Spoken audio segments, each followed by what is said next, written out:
Hello दोस्तों, स्वागत है आप सभी का आपके अपने परिवार मैथ्स वाटिका में। दोस्तों मैं हूं रूपेश यादव और from zero to hero batch में आज हम लोग टाइम एंड वर्क के चौथे क्लास को देखेंगे। इस बैच में हमने ऑलरेडी कई सारे इंपॉर्टेंट टॉपिक को पढ़ा रखा है, जिसके प्लेलिस्ट का लिंक आपको इस वीडियो के डिस्क्रिप्शन में मिल जाएगा। इसके अलावा प्ले स्टोर से मैथ्स वाटिका एप्लीकेशन को डाउनलोड करके आप हमारे साथ पेड बैच में भी जुड़ सकते हैं। वहाँ पे आपको 350 रुपये में कंप्लीट मैथमेटिक्स और 350 में कंप्लीट रीजनिंग कराया जाएगा। तो आइए शुरू करते हैं आज के क्लास को। आज हम लोग टाइम एंड वर्क के अंदर इसका जो सबसे इंपॉर्टेंट कॉन्सेप्ट है MDH कॉन्सेप्ट, इसको देखेंगे। तो आइए शुरू करते हैं।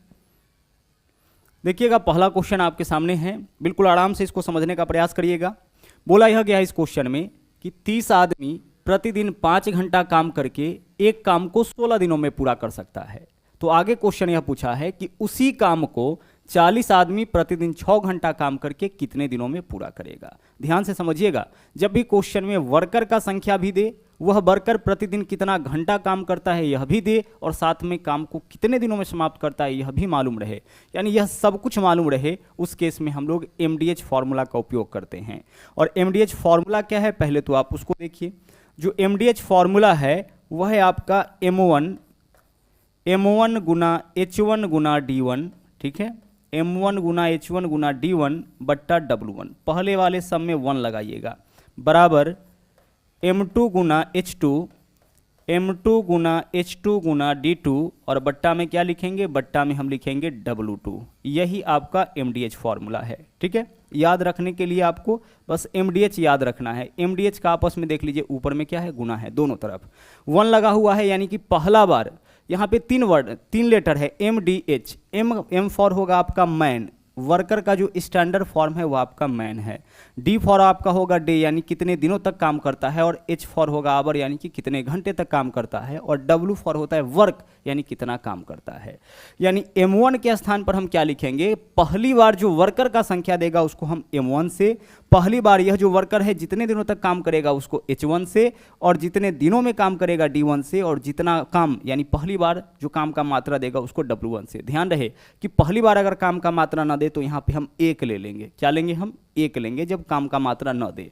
अब दोबारा से जो वर्कर का संख्या देगा उसको हम किससे डिनोट करेंगे, दोबारा से जो वर्कर का संख्या देगा उसको M2 से। दोबारा कितना घंटा काम करता है, कितने दिनों में काम करता है, कितना काम करता है, इसको हम लोग W2 से डिनोट करेंगे, यानी कि पहली बार 1 से और दूसरी बार जो आपका होगा उसको 2 से।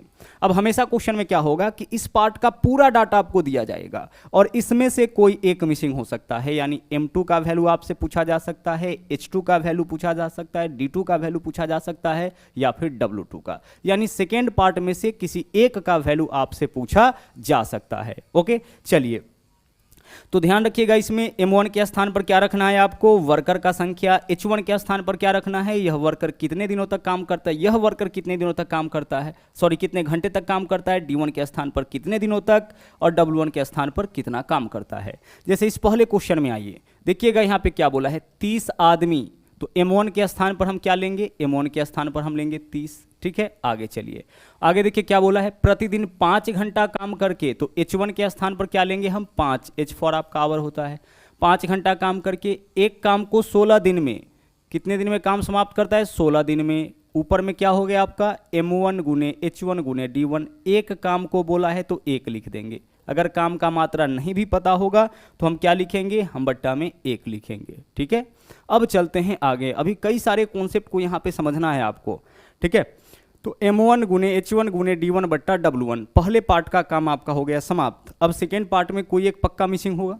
अब क्वेश्चन देख लीजिए क्या बोला है, उसी काम को तो हम बराबर कर दिए, सेम काम 40 आदमी, यानी दोबारा से जो वर्कर का संख्या देगा उसको हम लोग M2 के स्थान पर रखेंगे। 40 आदमी प्रतिदिन 6 घंटा, H2 का वैल्यू दे रखा है, 6 घंटा करके कितने दिनों में, क्या पूछा हम लोगों से, D2 का वैल्यू पूछा। जो पूछेगा उसको हम क्या मानेंगे, X मानेंगे। कितने दिनों में, उतना ही काम, यानी कि पहला बार कितना काम हुआ, 1 यूनिट काम, यानी सेम काम करने के लिए 40 आदमी को प्रतिदिन 6 घंटा काम करते हुए कितने दिनों की आवश्यकता होगी, कितने दिनों में यह काम समाप्त कर लेगा। क्या पूछा है, कितने दिन, यानी कि हम लोगों से D2 का वैल्यू पूछा गया है। कितना घंटा यानी आपसे H2 का वैल्यू पूछा गया होगा। कितना व्यक्तियों की आवश्यकता होगी यानी आपसे M2 का मान पूछा गया होगा, है ना। कितना काम करेगा यानी कि आपसे W2 का मान पूछा गया होगा। तो भाषा का बस आपको ध्यान रखना है, बाकी बहुत ही ज़्यादा यह आपका क्वेश्चन सिंपल है। हमें इस क्वेश्चन में क्या करना है, केवल x का वैल्यू निकाल लेना है। आइए कोशिश करते हैं सोल्व करने का। यहाँ भी 1 है, यहाँ भी 1 है, तो इसका तो कोई कैलकुलेशन ही नहीं है। आगे 6 से काटिए, 6 पंचे कितना हो जाएगा, 6 पंचे आपका 30 हो जाएगा। अच्छा, अगर यहाँ से 8 लेते हैं तो 8 दूना 16, यहाँ से क्या ले लिए हैं 8, तो यहाँ पे 8 दूना 16, 8 पंचे 40 और 5 से आपका 5 कैंसिल। इधर क्या बचा, 5 गुने 2 यानी कि 10, 10 बट्टा 1 यानी 10 ही रह जाएगा, बराबर इस तरफ क्या बचा है आपका x। तो x बराबर 10। x क्या माने थे, जो हम लोगों से पूछा गया था, जो हम लोगों से पूछा था उसी को हम लोग x माने हैं। हम लोग x किसको माने थे, दिनों की संख्या को, कि कितने दिनों की आवश्यकता होगी। आंसर जो हमारा होगा इस क्वेश्चन का वह होगा 10। ठीक है, चलिए अब बढ़ते हैं अगले क्वेश्चन में। अब एक कॉन्सेप्ट आप यहाँ पे और समझ लीजिए। कई बार क्या होता है कि पहले पार्ट में ना आवर का वैल्यू नहीं देता है। ठीक है, पहले पार्ट में आवर का वैल्यू नहीं देगा, केवल वर्कर का संख्या देगा और यह वर्कर कितना दिन तक काम करता है यही देता है। तो उस केस में जो हमारा फॉर्मूला है वह संशोधित होकर के M1 गुने D1 बट्टा W1 बराबर M2 गुने D2 बट्टा W2 हो जाता है। यह फॉर्मूला कब हो जाता है, जब क्वेश्चन में पहली बार आवर का वैल्यू ना दे। अगर H1 का वैल्यू नहीं होगा इसका मतलब है कि M1 गुने D1 बट्टा W1 बिना आवर वाला यह क्वेश्चन है। इसमें व्यक्तियों का संख्या होगा यानी वर्कर का संख्या होगा, कितना दिन तक काम करता है और कितना काम करता है, बस यही होगा। घंटा का चर्चा ना करे, उस केस में हमारा जो फॉर्मूला है MDH वह संशोधित होकर हो जाता है M1 गुने D1 बट्टा W1 बराबर M2 गुने D2 बट्टा W2। कब, जब पहले पार्ट में आवर ना रहे। जैसे यहाँ पे दे रखा है 5 घंटा, अगर क्वेश्चन में नहीं देता कि कितना घंटा काम करता है, उस केस में फॉर्मूला हमारा यही हो जाता। कुछ क्वेश्चन पे इसको भी हम लोग अप्लाई करते हैं। आइए सबसे पहले बिल्कुल सेम क्वेश्चन यहाँ पे सोल्व करते हैं। देखिएगा क्वेश्चन क्या है, बोला है 16 पुरुष एक काम को 8 दिनों में प्रतिदिन 12 घंटा कार्य करके समाप्त कर सकता है। 16 पुरुष, M1 का वैल्यू कितना है 16 है, प्रतिदिन कितना 8 दिनों में कर सकता है। कब, जब 12 घंटा। तो 12 घंटा प्रतिदिन करते हुए कितने दिनों में समाप्त करेगा, 8 दिनों में समाप्त करता है। M1 गुने H1 गुने D1, 16 पुरुष है, प्रतिदिन काम करता है 12 घंटा, काम समाप्त कर सकता है 8 दिनों में। काम का मात्रा नहीं दिया है, क्या ले लेंगे हम, काम का मात्रा हम 1 ले लेंगे। अब आगे बोला है इस कार्य के तिगुना कार्य को, इस कार्य के तिगुना कार्य को, तो इस तरफ काम कितना था 1, इस काम का तिगुना काम यानी कितना लेंगे 3। कई बार क्वेश्चन ऐसे भी बोलेगा कि 16 व्यक्ति प्रतिदिन 12 घंटा काम करके 8 दिनों में 240 खिलौना बनाता है। तो खिलौना बनाना क्या हो जाएगा, काम, तो यहाँ पे लिखेंगे 240। फिर क्वेश्चन में पूछेगा कि 180 खिलौना कितने दिनों में बनाएगा, तो खिलौना बनाना क्या होगा, काम। जो काम का मात्रा होगा हमेशा उसको बट्टा में रखिएगा। तो काम का मात्रा कुछ भी दिया जा सकता है।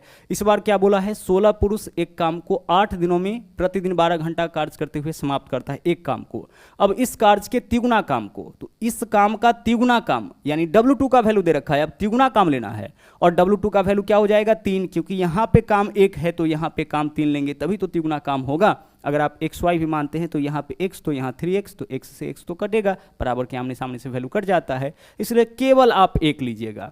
अब आगे क्या है, इसी कार्य के तिगुना अधिक कार्य को, अन्य कार्य को 24 दिनों में प्रतिदिन 8 घंटा करते हुए समाप्त करने के लिए कितने पुरुषों की आवश्यकता होगी। यानी कि आपसे क्या पूछा है, M2 का मान पूछा है, कितने पुरुषों की आवश्यकता होगी, कितने वर्कर की आवश्यकता होगी, यानी M2 का वैल्यू पूछा गया है। यह वर्कर से काम हमें कितना घंटा लेना है, 8 घंटा प्रतिदिन, और काम कितने दिनों में समाप्त करना है, 24 दिनों में समाप्त करना है। देख लीजिए दोबारा से आवर जो देगा वह आपका H2 का मान होगा, दोबारा से जो डे देगा वह आपका D2 का वैल्यू होगा। हम लोगों से क्या पूछा, कितने पुरुषों की आवश्यकता होगी, यानी कि M2 का मान पूछा है। तो इस क्वेश्चन में हमारे पास क्या है, M1 है, H1 है, D1 है, W1 है, इसके अलावा ना H2 है, D2 है, W2 है। पूछा क्या है, M2। जो पूछेगा उसका वैल्यू हम लोग x मान लेंगे, और हमेशा सेकेंड पार्ट वाले में से ही कोई ना कोई एक आपका मिसिंग होता है। सोल्व करिए इसको। देखिएगा यहाँ पे अगर हम इसको काटते हैं तो 3 से अगर इसको हम काटते हैं तो कितना हो जाएगा आपका, 3 8 24 हो जाएगा। 8 से तो आपका 8 कैंसिल हो गया, और 1 8 से आपका काटेंगे 8 दूना 16, 2 गुने 12, इस तरफ क्या होगा 24, बराबर इधर इधर वैल्यू क्या बचा है आपका x, बट्टा में एक रहे ना रहे उससे कोई फर्क नहीं पड़ता है। तो x का वैल्यू 24 आया। x क्या माने थे, कितने पुरुषों की आवश्यकता होगी, कितने वर्कर की आवश्यकता होगी। आंसर हमारा इस क्वेश्चन का विकल्प डी हो जाएगा। अब चलते हैं अगले क्वेश्चन में। यहाँ पे देखिएगा क्या है, क्वेश्चन में यह बोला है कि 4 बुनकर, बुनकर का मतलब होता है जो बुनने का काम करता है, 4 चटाई 4 दिनों में बुन सकता है। वर्कर का संख्या कितना है 4, और यह समय कितना लेता है 4 दिन लेता है। तो M1 गुने D1, और काम कितना करता है 4 चटाई बुनने का। यानी इस बार क्वेश्चन में आवर का चर्चा नहीं किया है। तो हमारा फॉर्मूला क्या होगा, M1 गुने D1 बट्टा W1।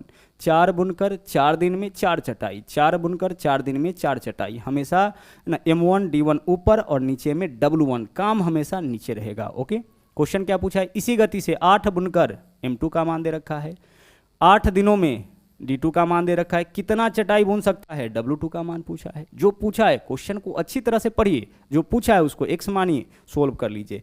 इस बार क्वेश्चन में आपका H1 नहीं दे रखा था, आवर का चर्चा नहीं किया है, तो फॉर्मूला हमारा हो जाएगा M1 गुना D1 बट्टा W1 बराबर M2 गुना D2 बट्टा W2।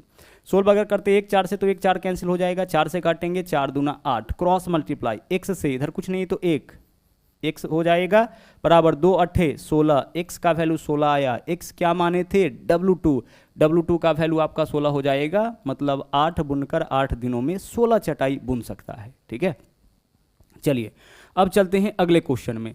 इस वाले क्वेश्चन को गौर से देखिएगा। यहाँ पे क्या बोला है कि 15 पुरुष, ठीक है, 8 घंटा प्रतिदिन काम करके एक काम को 21 दिन में पूरा कर सकता है। यहाँ तक तो क्वेश्चन सिंपल है, लेकिन आगे देखिए क्या बोला है, 3 महिलाओं का काम 2 पुरुष के बराबर है, तो 21 महिला 6 घंटा प्रतिदिन काम करते हुए इस काम को कितने दिनों में पूरा करेगा। इस क्वेश्चन में क्या है ना कि वर्कर 2 अलग अलग फॉर्म में है, मैन और वोमेन के फॉर्म में है। तो जब भी वर्कर एक से अधिक फॉर्म में रहे उस केस में उसकी इफिशियंसी में अंतर होगा। अब से पहले जो भी क्वेश्चन आप देख रहे थे उसमें वर्कर एक ही फॉर्म में, 4 बुनकर, इधर भी 4 बुनकर। यहाँ पे क्या था आपका 16 पुरुष, इधर भी पूछा था हम लोगों से कि कितने पुरुषों की आवश्यकता होगी, यानी केवल वर्कर एक ही फॉर्म में था, पुरुष के फॉर्म में ही था। 30 आदमी है ना, कितने दिनों में पूरा करेगा, 30 आदमी यहाँ भी था, और यहाँ पे कितना आदमी उसी काम को 40 आदमी, यानी कि आदमी के ही फॉर्म में था। तो कहने का यह मतलब है कि अब तक जो भी क्वेश्चन आप सोल्व किए थे उसमें वर्कर आपका एक ही फॉर्म में था, मैन तो मैन, वोमेन तो वोमेन। लेकिन इस बार पहली बार क्वेश्चन आया है जिसमें वर्कर एक से अधिक फॉर्म में हो। और पिछले क्लास में हमने बहुत अच्छी तरीके से बताया था कि जब वर्कर एक से अधिक फॉर्म में होगा तो आपको क्या करना है। आइए उसी का यहाँ पे उपयोग करते हैं। सबसे पहले MDS तो हम लगाएंगे ही, क्योंकि यहाँ पे क्या दे रखा है आपका, वर्कर का संख्या भी दे रखा है और कितना घंटा काम करता है सब दे रखा है। लेकिन एक से अधिक फॉर्म में होगा तो उसको डिनोट करेंगे। पुरुष को हम M से M, फॉर मैन, और महिला को W से। तो क्वेश्चन है आपका 15 पुरुष यानी कि 15 मैन, यहाँ पे लगाना पड़ेगा क्योंकि मैन और वोमेन का इफिशियंसी अलग अलग है। तो 15 पुरुष हो गया, प्रतिदिन 8 घंटा काम करके। ठीक है, आगे चलिए। एक काम को 21 दिन में पूरा करता है। 21 दिन में क्या करता है, एक काम को पूरा करता है। आगे चलिए। अब बोला है यदि 3 महिलाओं का काम 2 पुरुष के बराबर, 3 महिलाओं का काम यानी 3 वोमेन का जो काम है वह 2 मैन के काम के बराबर, हमेशा यह रिलेशन जरूर देगा। जब भी वर्कर एक से अधिक फॉर्म में रहेगा ना, उस केस में इसका जो रिलेशन है मैन और वोमेन, या अगर बॉय भी रहे तो उसके बीच का जो रिलेशन होगा वह जरूर देगा, यानी कितना पुरुष का काम कितना महिला के बराबर। तो 3 वोमेन बराबर 2 मैन। अब यहाँ से वोमेन और मैन का इफिशियंसी निकालिए। कैसे निकलता है, इसको रेशियो में कैसे कन्वर्ट करेंगे। वोमेन को ढकिए, जो सामने वैल्यू दिखेगा वह वोमेन का वैल्यू हो जाएगा, और मैन को ढकिए, जो सामने वैल्यू दिखेगा वह मैन का वैल्यू हो जाएगा, जो पिछले क्लास में बहुत ही अच्छी तरीके से हम बता चुके हैं। और वहाँ पे हमने यही आपको बताया था कि जब वर्कर एक से अधिक फॉर्म में होगा तो क्वेश्चन को कैसे सोल्व करना है। यहाँ तो हम लोग MDH वाले में अलग से यह कॉन्सेप्ट अप्लाई कर रहे हैं। तो हमेशा क्या होगा आपका, जब भी वर्कर एक से अधिक फॉर्म में होगा उस केस में उसके इफिशियंसी का रिलेशन जरूर देगा। यहाँ पे एक वोमेन का काम अगर 2 यूनिट तो एक मैन का काम कितना यूनिट, 3 यूनिट हो जाएगा। ठीक है, आगे चलिए। अब हम लोग बढ़ते हैं आगे। 3 महिलाओं का काम 2 पुरुष के बराबर। अब बोला है कि तो 21 महिलाएं, अब इसी काम को हमें किससे लेना है, 21 महिलाएं से लेना है। प्रतिदिन 6 घंटा करते हुए उस काम को पूरा करने में कितना समय, ना D2 का वैल्यू पूछा, हम x मान लिए और काम का मात्रा नहीं पता है तो क्या मान लेंगे हम, 1 मान लेंगे। जब W1 W2 का वैल्यू नहीं दे उस केस में आप कितना मान लीजिए, 1 मान लीजिए। देख लीजिए इधर वर्कर मैन के रूप में और इधर वर्कर किस फॉर्म में, ओमैन के रूप में था। वर्कर दो अलग अलग फॉर्म में था, इस वजह से हम लोग यहाँ पे मैन और ओमैन लिखे हैं। अगर वर्कर यहाँ भी ओमैन होता, यहाँ भी ओमैन होता तो हमें इसको लिखने की आवश्यकता नहीं होती, क्योंकि दोनों जगह के वर्कर का इफिशियंसी तो समान होता। अगर यहाँ भी मैन होता, यहाँ भी मैन होता तो फिर हमें अलग से M और W लिखने की आवश्यकता नहीं होती। अब आप M और W लिखे हैं तो M के जगह M का वैल्यू लिखिए। एक M का वैल्यू कितना है, 3 है, M के जगह 3 तो 15M यानी 15 तिया क्या हो जाएगा, 45, ठीक है, गुना 8 गुना 21। बाएं तरफ यही वैल्यू होगा, बट्टा में आपका 1 है, 1 लिखे नहीं लिखे उससे कोई फर्क नहीं पड़ता है। एक ओमेन का वैल्यू कितना है, 2 है, तो 21 ओमेन का 21 गुना 2 कितना हो जाएगा आपका, 42 हो जाएगा। तो 42 गुना 6 गुना x, ठीक है। इसको सोल्व करके हम लोग x का वैल्यू निकाल लेंगे। सोल्व करिए जरा सा, यहाँ से काटिए, 21 से काटिएगा, 21 दुना कितना हो जाएगा, 42 हो जाएगा। 21 दुना 42 हो जाएगा, और अगर हम 3 से काटेंगे तो 3 दूना 6 हो जाएगा, और 3 से काटेंगे इसको तो 15 तिया 45। यहाँ दोनों को ले लीजिए, 2 दूना 4, 4 दूना हो जाएगा 8। इस तरफ बचा है 15 गुने 2 कितना हो जाएगा, 30, बराबर इधर वैल्यू क्या है, x, तो x का वैल्यू आपका 30 हो गया। x क्या माने थे, x हम लोग यहाँ माने थे कि 21 महिलाओं को इसी काम को समाप्त करने में कितने दिनों का समय लगेगा। जो पूछेगा उसी को हम लोग क्या करेंगे, x मानेंगे। तो कई बार MDH वाले क्वेश्चन में इस तरीके से भी आपका सवाल पूछ देता है, वर्कर जो है उसका फॉर्म चेंज करके भी आपसे पूछा जाता है। यह क्वेश्चन आप लोग के लिए है, ठीक है। इसको सोल्व करके इसका आंसर आप लोगों को निकालना है, और निकाल करके आंसर करके आपको कमेंट करना है कि इस वाले क्वेश्चन का आपका आंसर क्या होगा। ओके, सिंपल सा क्वेश्चन है। 16 महिलाएं एक काम को प्रतिदिन 7 घंटा करके 48 दिनों में पूरा करती है, तो उसी काम को प्रतिदिन 12 घंटा काम करके 32 दिनों में पूरा करने के लिए कितने महिलाओं की आवश्यकता होगी। वर्कर यहाँ एक ही फॉर्म में है, महिला के फॉर्म में ही, ठीक है, एक से अधिक फॉर्म में नहीं है, इसलिए बिल्कुल भी टेंशन लेने की जरूरत आपको नहीं है। अब यहाँ पे जो यह क्वेश्चन है इसको आपको हमें समझाना पड़ेगा, ध्यान से देखिएगा, कुछ नया कॉन्सेप्ट यहाँ पे मिलेगा। सवाल क्या है, 250 आदमी प्रतिदिन 5 घंटा काम करके एक काम को 20 दिन में। चलिए M1 का वैल्यू दे रखा है 250, प्रतिदिन 5 घंटा काम करके एक काम को कितने दिनों में, 20 दिनों में कर सकता है। काम नहीं पता है, कितना ले लेंगे हम, 1 ले लेंगे। आगे क्या बोला है, उसी काम को प्रतिदिन 8 घंटा करते हुए 10 दिन के भीतर पूरा करने के लिए अपेक्षित आदमियों की न्यूनतम संख्या। चलिए M2 का वैल्यू पूछा है, हम इसको x मान लिए, है ना। यह व्यक्ति प्रतिदिन कितना घंटा काम लेना है इससे, 8 घंटा, और काम कितने दिनों में पूरा कराना है, 10 दिनों में। यही क्वेश्चन है आपका, ठीक है। बाकी तो सब आप समझ रहे होंगे, जो कॉन्सेप्ट है उसको आपको यहाँ पे अब समझना है। यहाँ तक का कॉन्सेप्ट बिल्कुल क्लियर है। 250 आदमी प्रतिदिन 5 घंटा काम करके एक काम को 20 दिन में पूरा करता है, M1 H1 D1। तो हमें बताना है कि उसी काम को प्रतिदिन 8 घंटा H2 का वैल्यू, 10 दिनों के भीतर D2 का वैल्यू, अपेक्षित आदमियों की न्यूनतम संख्या, आदमियों की संख्या यानी कि M2 का मान पूछा गया है, व्यक्तियों का संख्या पूछा गया है, M2 का मान। लेकिन एक चीज जो यहाँ पे है, न्यूनतम संख्या जो बोला है वही इस क्वेश्चन को क्या बना रहा है, वही इस क्वेश्चन को खास बना रहा है। अब देखिएगा, इसको सोल्व करते हैं। सबसे पहली चीज, 0 से तो आपका 0 गया, ठीक है, हटाइए इसको।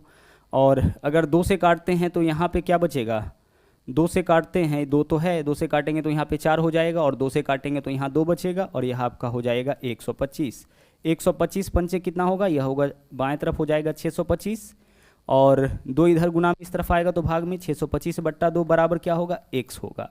अब इसको सोल्व करिए, 6 को काटिए 2 से क्या हो जाएगा, 3 हो जाएगा, 2 एकम 2 हो जाएगा, 5 में 2 दूना 4, यानी कि 312.5, यही वैल्यू किसका आएगा, x का वैल्यू आएगा। 625 में 2 से भाग करिए, 312.5 बराबर x, यानी x का वैल्यू यही है। तो x का वैल्यू 312.5 आया।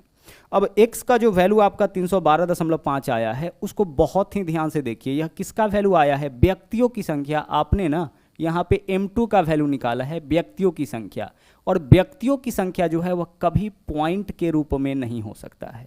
क्या कभी हम ऐसे कह सकते हैं कि आपके परिवार में या हमारे परिवार में व्यक्तियों का संख्या 7.5 है? बिल्कुल नहीं कह सकते हैं। या तो व्यक्ति 7 होगा या व्यक्ति 8 होगा। व्यक्तियों का संख्या ना तो पॉइंट में होता है, ना ही पूर्णांक में होता है, ना ही भिन्न के फॉर्म में होता है। तो यहाँ पे व्यक्ति का संख्या दिया गया पॉइंट में, तो हमारा आंसर देख लीजिए, या तो 312 होगा, ठीक है, या तो 312 होगा या फिर 313 होगा। इसी दोनों में से कोई एक हो सकता है। 312.5 तो होगा नहीं, या तो 312 होगा या 313 होगा। अब क्वेश्चन को गौर से पढ़िए, क्या बोला है? न्यूनतम संख्या। कई लोग यहाँ पे यह सोचता है कि न्यूनतम संख्या बोला है तो हम 312 आंसर ले लेंगे, जो बिल्कुल आपका गलत होगा।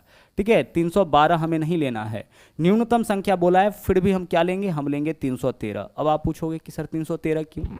क्योंकि देखिए जो काम है वह कितने व्यक्ति का है? 312 व्यक्ति का, और 0.5 यानी एक आदमी के लिए आधे दिन का। 312 आदमी के लिए पूरे दिन का और एक आदमी के लिए आधे दिन का। ठीक है, 312.5 का मतलब 312 आदमी के लिए पूरे दिन का और एक आदमी के लिए आधे दिन का। तो अगर हम 312 आदमी से ही काम ले तो आधा आदमी का तो काम आपका बच जाएगा, और काम आपका नहीं बचना चाहिए। ठीक है, काम से नहीं रहना चाहिए। इस वजह से हम 312 नहीं ले सकते हैं, तो हमारी मजबूरी है कि हमें कितना व्यक्ति लेना पड़ेगा? 313। तो न्यूनतम व्यक्तियों की संख्या 313 हो जाएगा। यहाँ कन्फ्यूज मत करिएगा, 312 मत लीजिएगा, क्योंकि जब आप 312 लीजिएगा तो आधे व्यक्ति का काम आपका बच जाएगा और काम नहीं बचना चाहिए। ओके, चलिए, तो यह था आपका आखिरी क्वेश्चन। आज के लिए इतना ही। और हाँ, अगर आप हमारे चैनल पर नए हैं तो इस चैनल को सब्सक्राइब जरूर करें, इसके अलावा लाइक और शेयर करते रहे। तो मिलते हैं अगले वीडियो में फिर से एक नए कॉन्सेप्ट के साथ। थैंक यू, जय हिंद।